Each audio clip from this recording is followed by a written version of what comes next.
It happened about, 6 weeks ago. It feels very different, I'll tell you, being in this space on the average Friday night, feeling the fullness and warmth of the wooden pews versus the wonderful, huge hall of tremendous energy. And I will tell you that one thing that brought tremendous energy to this space was the surprising, almost unexpected entrance of 5 young people. And these 5 young people came in through the back. We don't always get college students in our sanctuary, but they came in through the back, slipped in. They sang and schmoozed. They had smiles on their faces. They filled the space with such tremendous ruach, with such energy. And as it turned out, these were our very own Temple Israel young people, college students back from a birthright trip to Israel. And I have to ask, are any of them in the room today? Any of those 5? No? Any other students who just came back from Israel on birthright or who went to birthright this year? Anybody in the room? A few people? Yes, I see one in the back. Good. It's always good to see people going and reconnecting to their spiritual homeland. And it was very special to see those 5 people who had been friends since their religious school days connect, rejoice in being together, reuniting to be in their congregational home. What rabbi would possibly disagree with that? I spoke to each student briefly about his or her experience, and they simply glowed with enthusiasm for Israel and affection for one another. It was a beautiful experience. Now, at the same time, my Facebook feed was filling up with different stories about birthright. A small number of participants on various birthright trips this past summer had been walking away from those trips in premeditated acts of protest. You see, they demanded that trip organizers more forcibly and vocally confront Israel's military occupation, its treatment of Palestinians.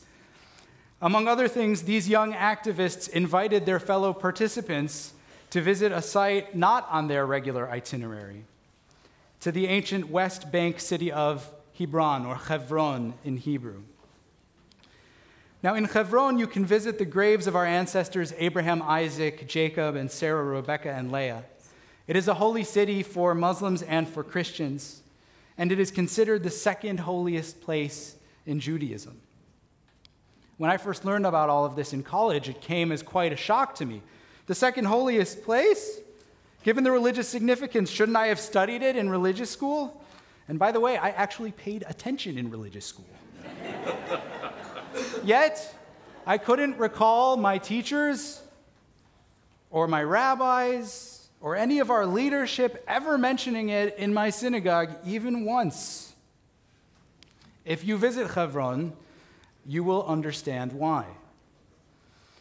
You see, Hebron has been a flashpoint of conflict for the past century. After its Jewish residents suffered a massacre in 1929, most Jews fled.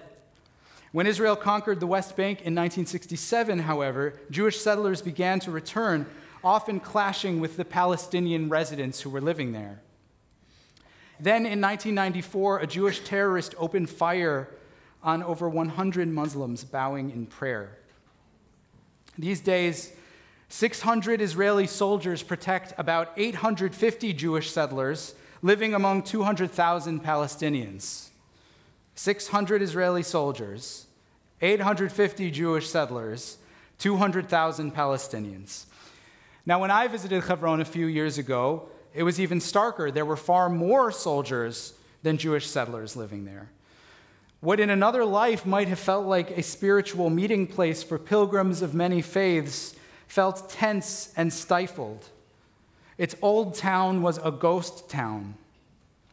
In the market square, I began to ask my tour guide, who himself was an Israeli soldier who had formerly served in Hebron. I began to ask him a few questions in Hebrew. He immediately warned me in English to use English. We don't want any trouble, he told me. In many respects, Hebron epitomizes the conflict itself. Separation without resolution, checkpoints without borders, Israeli teenagers wearing their uniforms, fulfilling their own birthright, so to say, and tending a tinderbox. Hebron is just an hour or two drive from the pristine beaches of Tel Aviv, but it feels more than a world away, believe me. Now, this summer, those wonderful 5 young people who went on Birthright got to play on the Tel Aviv beaches. They got to pray at the Western Wall. They got to raft in the Jordan River and climb Masada at sunrise and shop in the markets of Jerusalem and experience the culture and beauty of Israel. They did not wander the desolate streets of Hebron. They spoke with neither Palestinians nor ultra-nationalist Jewish settlers. But I think they should. I think we all should. In my opinion, those Birthright students who walked off their own trips, the one who made the headlines, they were wrong to do that. But they were right about one thing. As American Jews, we need to have candid conversations about Israel. We need to know the real Israel. That means we need to visit Israel. And while we're there, we need to not only rejoice in its beauty and its culture, and we do need to do that, but we also need to see it for being a normal place. And sometimes normal is not always easy. When we are there and when we are here, we need to ask tough questions and really listen to the answers, to try to hear one another and to try to understand what's beyond and behind those answers, as much as they may challenge us. And above all, we need to tell our children the truth. If we don't help them see modern Israel as it really is, today, 2018, miraculous, messy, thriving, troubled, then we are taking a terrible gamble. I don't know how many of you have kids in college. I don't know how many of you see what college campuses are like these days in terms of Israel discourse, but they are overall not friendly places. When our kids go to college, they are likely to confront an Israel culture on campus that is both toxic to Israel and also intolerant of civil discourse in any direction on Israel. They may feel unprepared, or if we did not teach them what is true, at worst, they may feel betrayed. I want all of our kids to fall in love with Israel, to believe in the fundamental justice of Israel, to know the story of its existence. I want them to feel empowered to speak up when Israel is unfairly demonized and to speak out when Israel does not live up to its ethical mandate. I want them to know Israel's place in Jewish history and to find themselves in the story of Jewish history. But as the generations go on, that possibility seems further and further away. Our children seem further and further away. The stories that we tell them are often part of the truth. The stories that they see in the media are often part of the truth. They either, on the one hand, portray Israel as a victim, without acknowledging its considerable power, or two, boast of its strength without reckoning with the moral challenges of its power. For instance, some examples. This is what we often hear in the pro-Israel talking points. We brag that Israel is the sole democracy in the region, and yet border crossings have become little more than interrogation chambers for journalists, for peace activists, and even for ordinary Palestinians trying to get to work. We idealize and long to visit the Western Wall as a beacon of spirituality for our people, part of the Jewish story. And how many of us know that Jewish extremists control it? Women cannot read Torah there. Women cannot pray alongside men there. It is essentially a Haredi synagogue. We praise Israel's diversity, and rightly so. And yet, as many of us saw in the news, the Israeli government makes moves to deport asylum seekers from war-torn countries in Africa, perhaps even to their demise. We speak of a homeland for all Jews, yet Reform and conservative weddings are actually illegal in Israel. Did you know that a conservative rabbi in Haifa was arrested last month at 5 a.m. with police banging on his door? His crime was performing a marriage ceremony. We applaud Israel's humanitarian aid to Haiti, Japan, Guatemala, Sudan, even Syria. I remember visiting a hospital in the north of Israel where Syrian victims of the terrible war there were taken and treated clandestinely. A story you'll never see in the Western media. Israel does all of these wonderful humanitarian things all over the world. And yet, right next door, children in Gaza are suffering malnutrition and poverty. Even Israelis live in poverty. At this point, you might object.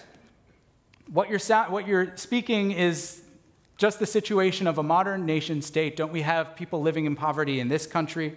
Don't we have a history of bloodshed and war and ethnic cleansing against the native population of this country? And what about, Rabbi, what about the Palestinian leadership? Where are they? What about the 8 Israeli truckloads of humanitarian aid that Gaza turned away after this summer's violence? And while we're talking about it, Rabbi, what about Israel's security?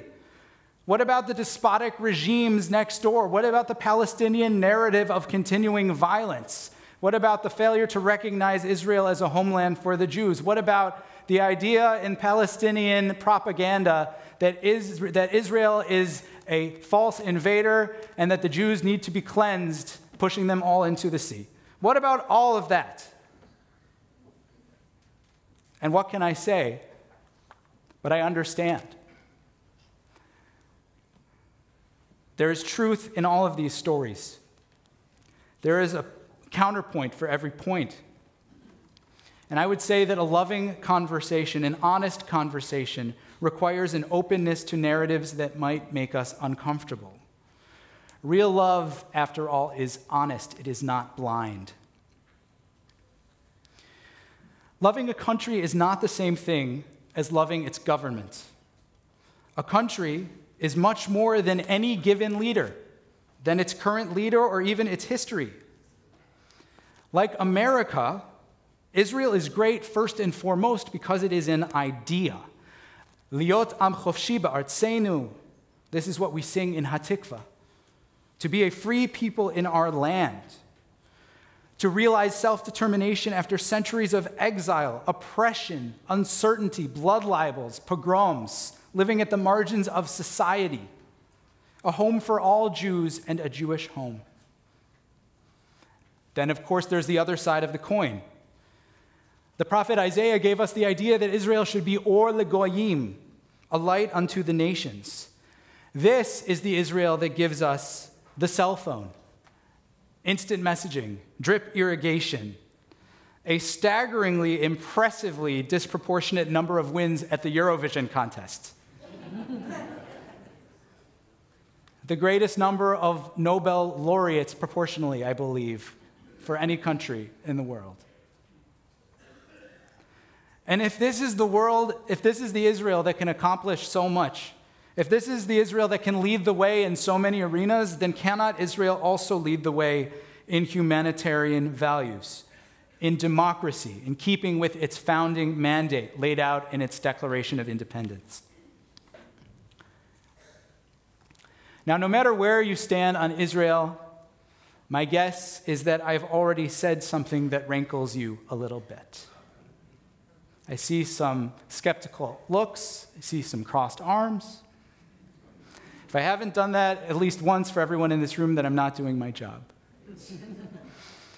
I want you all to know that in our congregation, Israel is not a litmus test for being a good Jew. I'll say it again because it's that important. Israel is not a litmus test. Israel is there for our love, for our aspiration. Sometimes conversations about Israel make us hurt, but there is a place in that conversation for everyone in this room and everyone in the congregation who approaches it with honesty and love. The Talmud tells us of 2 great teachers, Hillel and Shammai. both of whom were among the most authoritative sages of their day. But for some reason, whenever they would disagree over matters of Jewish law, Hillel would always win. In every case, dozens, hundreds of cases except for one, Hillel wins. Why? Not because he was more learned, not because he had a better opinion, but, says the Talmud, he was gracious, always teaching his opponent's ideas before his own, always welcoming his opponent's family into his home for meals, celebrating family events together with them. Hillel is exceptionally gracious and really listens to others. Humility should be our benchmark in these conversations, and not judgment. In large measure, our feelings about Israel reflect our own upbringings and our own life experience. How could they not? We need to remember that when we speak to one another, we are listening not just to an opinion from a person, although we get lots of those from the media, the talking heads on CNN, endlessly. We're not just listening to someone's opinion. We're listening to someone's values. We're listening to someone's feelings. We're listening to someone's hopes and fears and life experience, and maybe their personal family's story. Let's hear those stories. Let's learn those stories. There are some in this room who remember 1948, perhaps. I won't out you. That was when Israel declared its independence, and it might have felt to you miraculous. Our people emerged then from the horrific shadow of the Shoah to come home for the first time in 2,000 years. It was from a world which had proven that Jews may not feel safe anywhere other than a place where they controlled their own destiny. It felt messianic. Rav Kook, the first rabbi of pre-state Palestine, described it in the words of our liturgy, Reshit tzmichat geulatenu, the first flowering of our redemption. Later came the wars of 1967 and after them 1973. Armies from Egypt, Lebanon, Syria, and Jordan, in different historical circumstances, in different ways, were poised to wipe Israel off the map. Yet, again, the opposite occurred. Again, against the odds, little David prevailed against Goliath. And it happened again and again and again. And over, Israel grew in strength, in size, in sophistication, in military might and superiority. Now, I have a different experience. I grew up in the era of Oslo and Camp David. I was born during the first Intifada, and I was in high school during the second. The Israel that I came to know as a child was the embattled peacemaker, always eager to extend the olive branch. I remember the day during the Oslo process when Prime Minister Yitzhak Rabin was murdered at a peace rally. My community watched in horror as investigators recovered from his breast pocket a blood-drenched sheet with the words of Shir LaShalom, sing out for peace. Today's college students don't remember any of this. They don't connect to these paradigms. They don't understand from their experience the notion of Israel as a safe haven for Jews. Why should they? Look how comfortable we have made it for them here. What a success. What a beautiful thing. Nor do they understand it as a modern miracle for the same reason.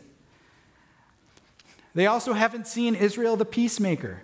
I'll remind you that last week we observed the 25th anniversary of the Oslo process. That means that for all of our college students, all of that peacemaking energy was just a dream, a note in a history book.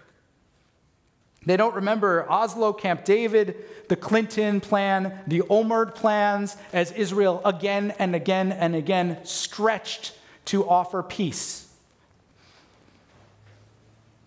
Thank God they also never tuned in to see the smoking and charred bus frames, the bloodied pizzeria floors, the daily attacks and suicide bombings that led to hundreds and thousands dead.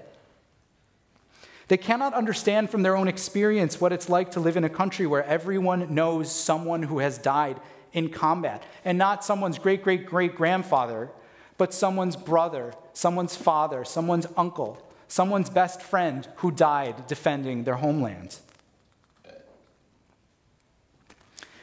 But what they do know is what they can see today. They do know what they can see in the news. They watched this summer's deadly carnage unfold at the border of Gaza. They heard about the recently ratified nation-state law, which is significant because it effectively amends Israel's constitution to infringe on the rights of non-Jewish Israeli citizens, to diminish the status of the Arabic language in an official capacity, and also to assert geographical boundaries that should properly be established through final status peace negotiations, as outlined in the mid-90s as part of the Oslo process. Today's young people look at Israel's current policies and wonder about the legacy of the Shoah. They wonder if the victim has not become a perpetrator. For this generation, Israel is a bully. Israel is not David, but Goliath. These competing understandings of David or of Goliath implicitly underscore much of our community's conversation about Israel. If Israel is a David, then its threats are in the realm of security, largely external. Hamas and Iran and BDS. If Israel is Goliath, on the other hand, its threats are mostly internal. Its unresolved conflict with the Palestinians, its treatment of asylum seekers and refugees, its relationship to the Jewish diaspora and treatment of non-Orthodox Jews. David reminds us of the moral responsibilities of history. Goliath reminds us of the moral challenges of power. Says David to Goliath, our people were reviled and persecuted. We needed a safe haven. Anti-Semitism has never stopped. Just look at France and Hungary and Poland and Ethiopia. Just look at football games that our children go to. If Israel did not exist, the Jewish people would not exist. Are you so naive? Wake up. But then Goliath counters. Are you so entrenched in the past, so stuck in the story of Jewish powerlessness, that you have ignored how to exercise your power ethically? Are we really still a victim? Are you so callous? Wake up. The painful truth is that both David and Goliath tell the truth. Israel is both exceptional and it is utterly ordinary. It is mighty and also vulnerable. And as in our own country, as when we see things that we wish were not the case, it is up to us to get to work. We have a voice. Anat Hoffman, who is our movement's sister organization, the Israeli Religious Action Center's executive director, says something I love. She says, it's impossible to wring your hands and roll up your sleeves at the same time. So I invite you to roll up your sleeves with us. When the task is this big and complex, it is difficult to know where to start. Part of the responsibility is on me, on us, teaching our children, but that's something we need your help to do. We need to explain the history. We need to put them back into the emotionality of 1948. But we also need to embrace the truth of 2018.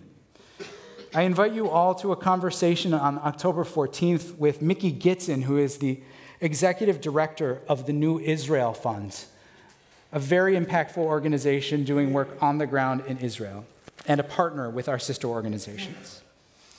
There's also still space in our congregational trip to Israel this April. And if you can't make it then, I encourage you to go with your family. I encourage you to sign up on our next round. I encourage you to visit Israel together and look at it through a high-resolution lens. At Temple Israel, we aim to be unapologetic in our commitment to our homeland and also courageous in addressing its challenges. For the sake of our people, we must denounce the story of an Israel that can do no right. For the sake of our children, we must reject the story of an Israel that can do no wrong.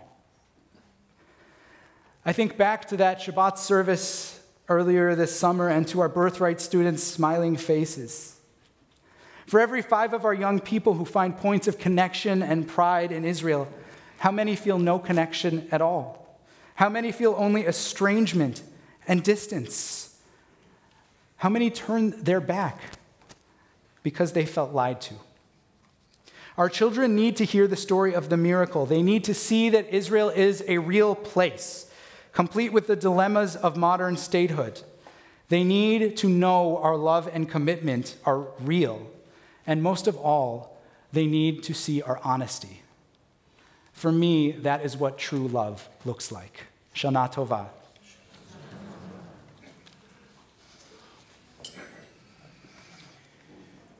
Rabbi asked me if I knew the following song, and I did not. It is a modern Israeli song that's inspired by a story of our own patriarch Jacob, who later becomes Israel. And let us not forget that our namesake Israel means to wrestle with God. We are God wrestlers. The scene, if you're not familiar with the reconciliation scene between Jacob and his brother Esau, they've been estranged for some 20 years. He can glimpse, he's on the other side of the Yabok River there, and the night before he's about to meet his brother, he sees his brother with 400 armed men, and he believes that his very life is in danger. He has a spontaneous moment of prayer, and he utters these words, Katonti mikol hachasadim.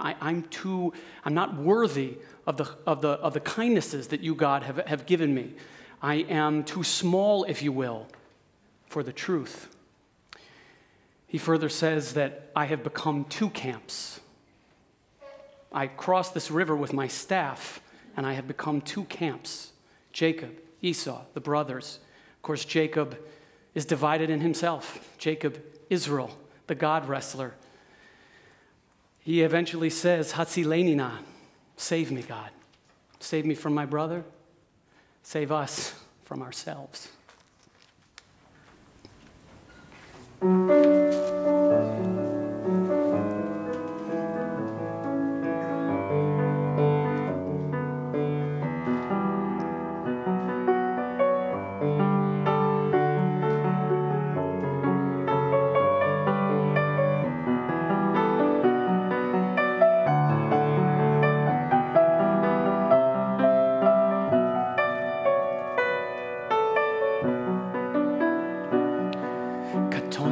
מכל החסדים ומכל האמת אשר עשית את עבדך.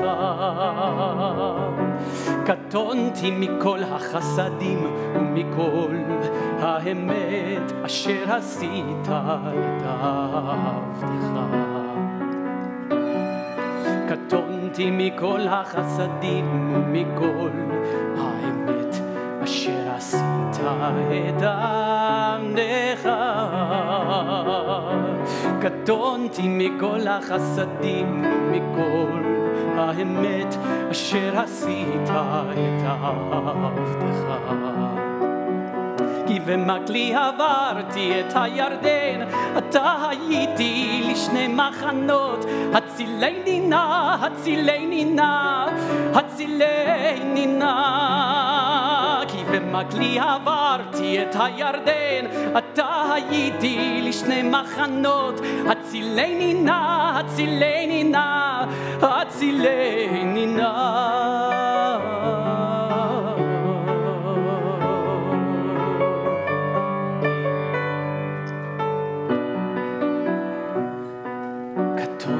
מכל החסדים ומכל האמת אשר עשית את עבדך. קטונתי מכל החסדים ומכל האמת אשר עשית את עבדך. כי במקלי עברתי את הירדן, אתה הייתי לשני מחנות. הצילני נא, הצילני נא, הצילני נא. כי במקלי עברתי את הירדן, אתה הייתי לשני מחנות. הצילני נא, הצילני נא, הצילני נא.